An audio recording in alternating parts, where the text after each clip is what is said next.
yang diinceng kudu bojone kok ya. Siapa? Ya ada deh. Tolong sebutkan, enggak apa-apa. Ya enggak mau saya nanti darah itu Mbak Cucuan. Enggak apa-apa. Aku ngerti aku. Apa dhek nek ketoprak iso cara kebumen apa?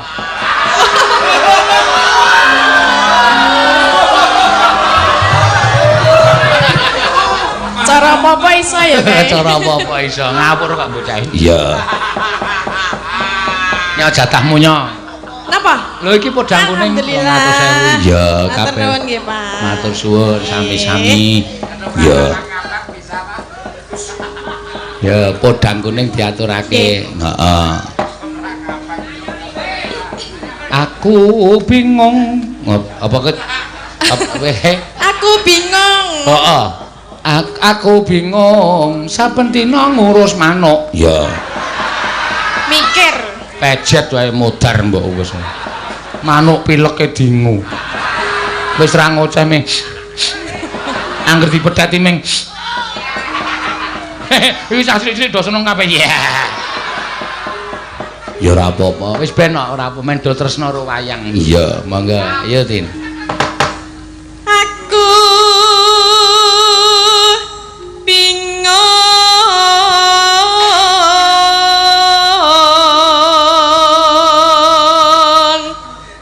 Aku saben dina mikir manuk.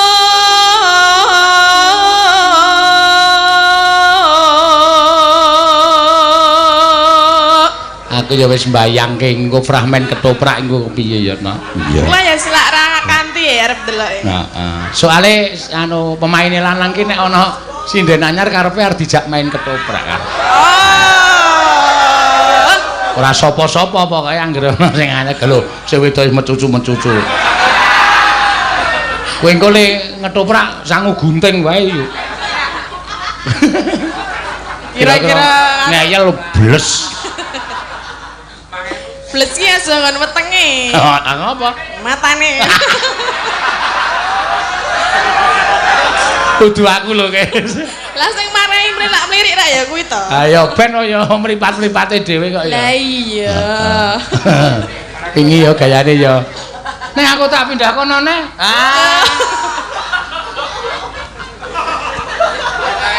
Ayo cuwit ngono. Cuwit to. Cuwit. Cuwit. Malah ciut. Nana mikir manuk podang.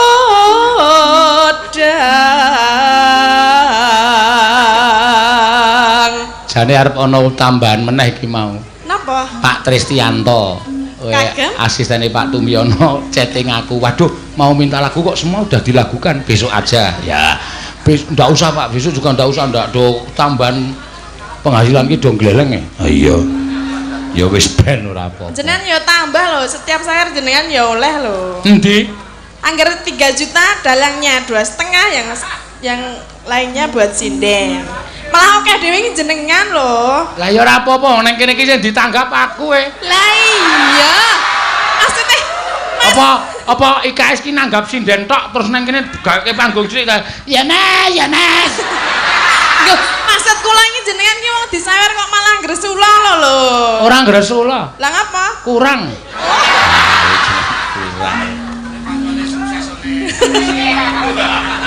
Karo kae, meso males aku kae. Iso komentar kae sik cedhis bintang samudra kae.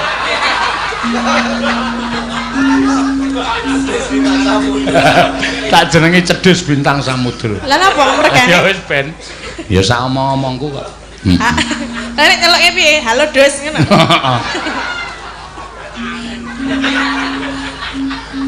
Agawe gregeting ati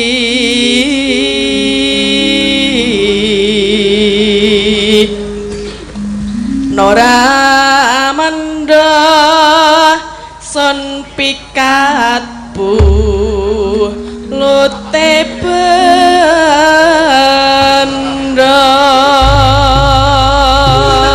Ya, mangga podang kuning. Ya, yuk.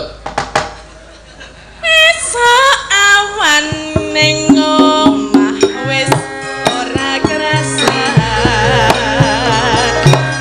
uyuran aku lagi sing tak sayang muter-muter miter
kok nyawang awake Tatin ki malah melu abut to rasane.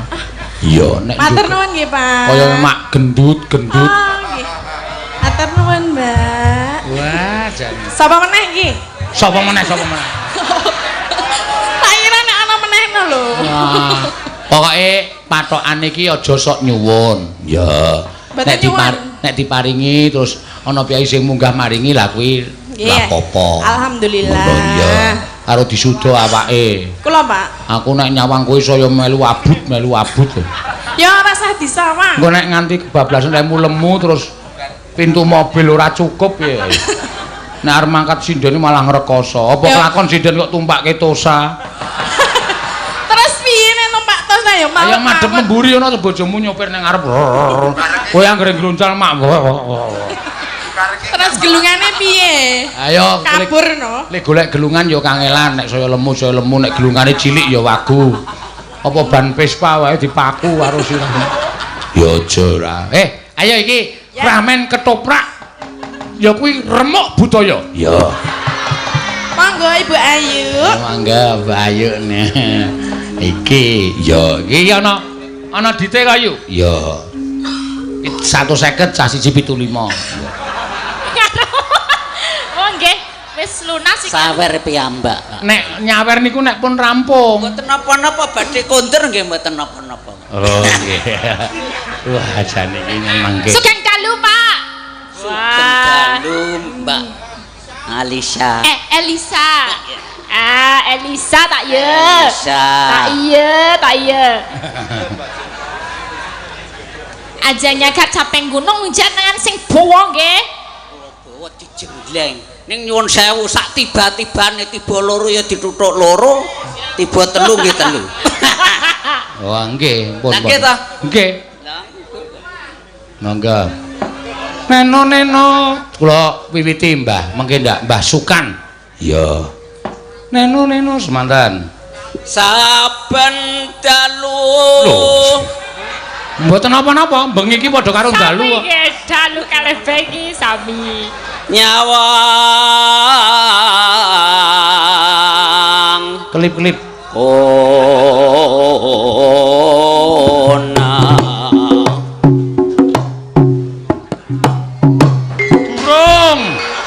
Durung, Mbah. Sabar, Mbah, durung dijenggleng, Mbah. Kesusu jengleng. Mboten napa-napa. Lho, iki alon mawon. Elisa. Nggih. Iki para rawuh sawan kene do maklum, simbah ki ninggal tanah Jawa 40 taun ki mbok menawa jenglengane kleru ya wis ora masalah. Saking remenipun dateng Budaya Jawa. Nggih. hobi kula cucal, Pak. Oh, Cucal. wayangan. Lah kapan nanggap? Ya benjeng tese siap-siap kok nggih. Nggih. Nek nanten Madura ndak dikurutuki watu, Pak. Oh, sebabnya napa, Mbah? Lah soalnya mriku mboten nate wonten cucal. Oh, nggih mesti doradong. Lho, ning mboten napa-napa lho. Nanggap paling nggih 3 tahun malih nanggap malih. Nggih. Insyaallah kali keluarga sawan bersama-sama akan memanggil Bapak Dalang lagi. Amin. Amin. Yen memajang mau nganggo namung nganggo janur kuning tang dung.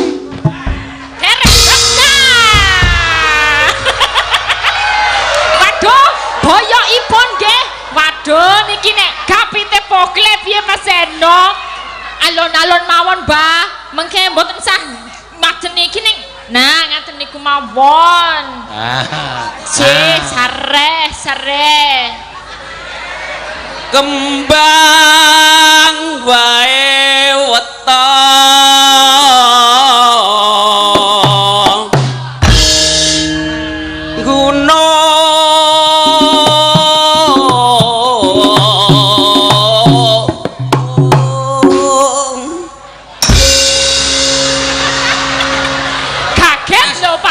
Kaget lho niki pun 10. makin ndak tugel niku. Mungkin didukane kalih bocange nak tugel wilahane. Napa nek? Mboten napa-napa. Oh, mboten napa-napa. Sing penting nggih nyambut damel. Gamelan niku tugel pecah nggo nyambut gawe mboten napa-napa. Nggih. Pacitan sarwi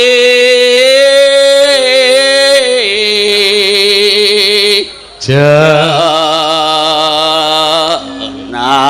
goyangke Mbah yuk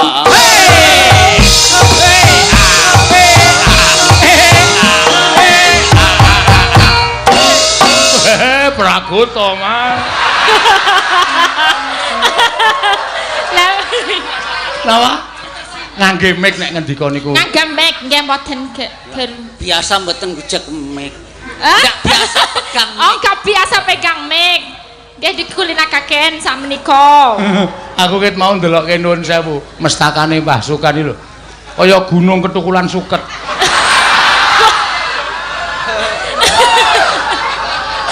Terus pundi Padalang? Mboten napa-napa, Mbah. Mboten napa-napa lah gunung niku ageng kok. Nggih, nggih wonten sing cilik barang. Nggih. Napa nggih? Nggih. Wonten sing pun jugruk barang.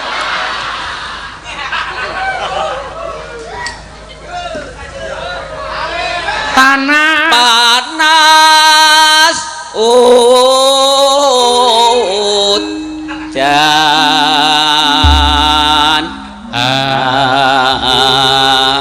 anak wes ampun melorotke bale panas ampun niku sampun niku waune udan panas udan sih kula biasanya udan panas sih nggih padha mawon jane panas udan udan panas aling-aling capek gunung kira ngisa misowa capek gunung ya sip yo sip no bisa ikut ke Madura ya iya dong pripun jelas ke Madura ya katanya oh beres pokoknya Natyan wadon sarta lanang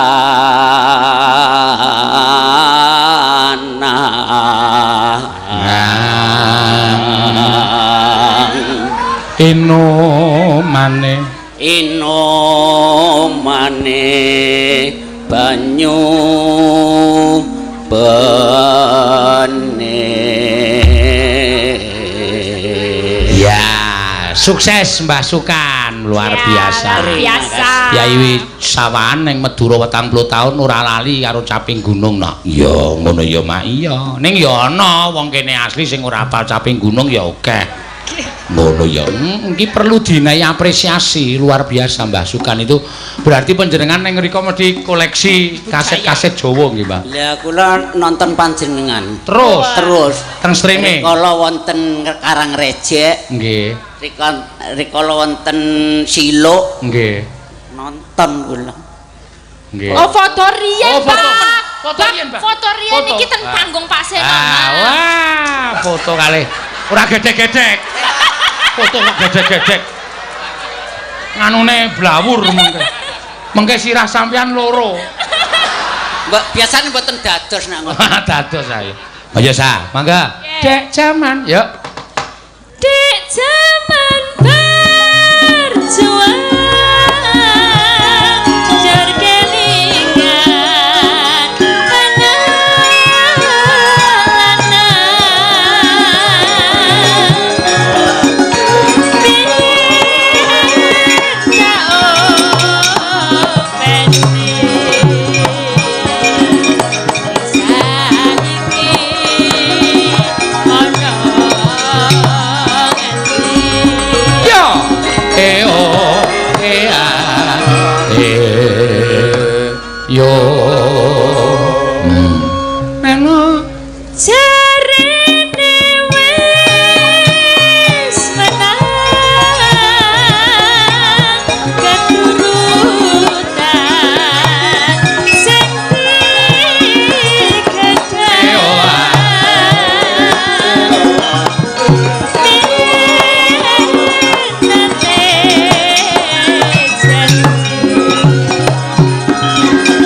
Semangat ya. Nggih mboten apa. Semangat to, Mbah? Semangat engko ora ketang medun kerokan. Iya, ya wis napas sepuh kok ya. Sare, Mbak, ora usah kesusu-susu. Mung suwe Niki ngagem mek, Mbah. Ajeng 7 tahun. pinten? Nembeh 7 tahun. 7 dosa. 70 tahun. Wah, Luar biasa. Berarti iki tergolong Mbah Sukan ki piyai sehat lho, Nok. Iya. Alhamdulillah. Nggih, Mbah. Saniki wates-watese umur menungso niku paling pol swidak. Alhamdulillah. Niku tenan, nek sing diparingi umur dawa ngoten niku malah justru alhamdulillah. Iya, ngono ya, Mak. Iya. Sehat terus nggih, Mbah. Panjang Ning pun yuswa. paringi yuswa panjang kedah kangge ngibadah. Amin. Injil, Sae ya. menika. Menika ingkang penting mboten kok diumur panjang lungguh karu-karuan. Nggih, leres umur dawa kok dienggo nyanyah-nyunyah. Iya. Nyanyah napa niku? Maksude iki tumindake sing ora apik ngono. Oh, nggih. Ingkang pun beton botol niku sing kula mboten remen niki. Pripun, Mbak? Ngaler ngidul ngetan ngulon beto botol. Nggih. Mboten kula senengi. Nggih, pokoke di niku yo ngrusak niku. Rusak. Monggo. Syukur bisa.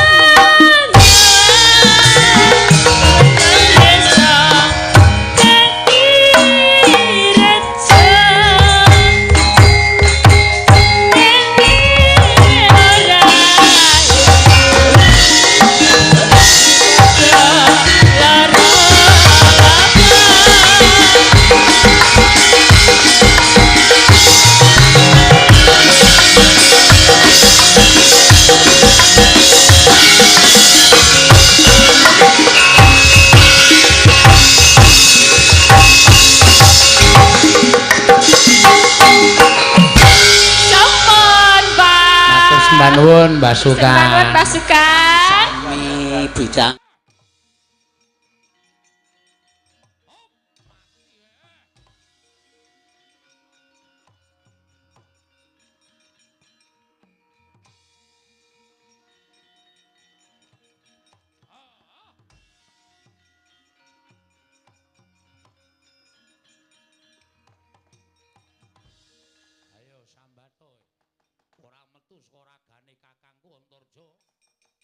Aku mentolo karo ragane kakangku Antarja Pulasara dhewe ke. Woi, ada.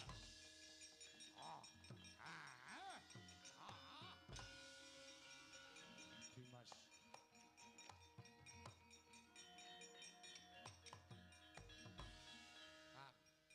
Karang ngadempel ditekani jim setan mriprayangan. Ora pangling balane Betari Durga. Aja ngalamun kang gak kangslupan jiwane iblis. Iya, Dimas.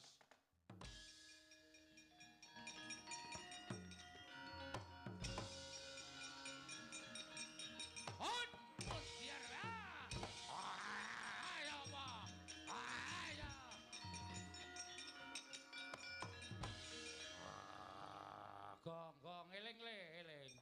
Gong sadar le.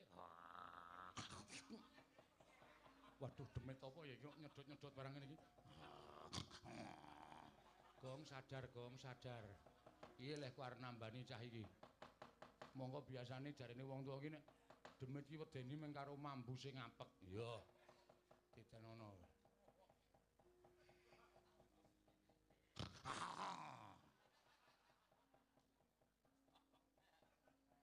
Nek ora nganti meko kae ora.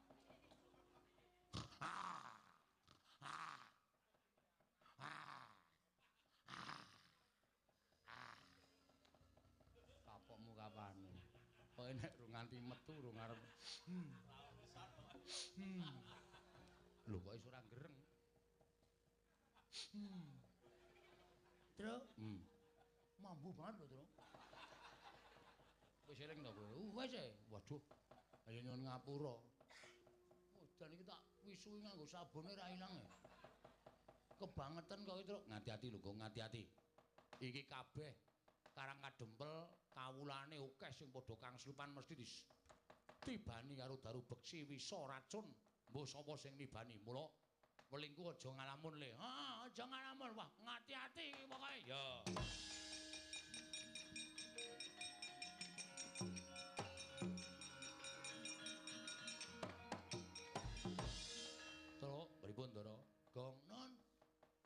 nek kowe nganggo netra batin sawangan dampyak laku ning demit simtan priprayangan akeh ora jamak-jamak iki nek ora disingkirke dadi maksiat terus kowe matur bapakmu kowe njaluk pusaka bapakmu sing iso ngalahke demit saniki iya nggih ayo Gong ya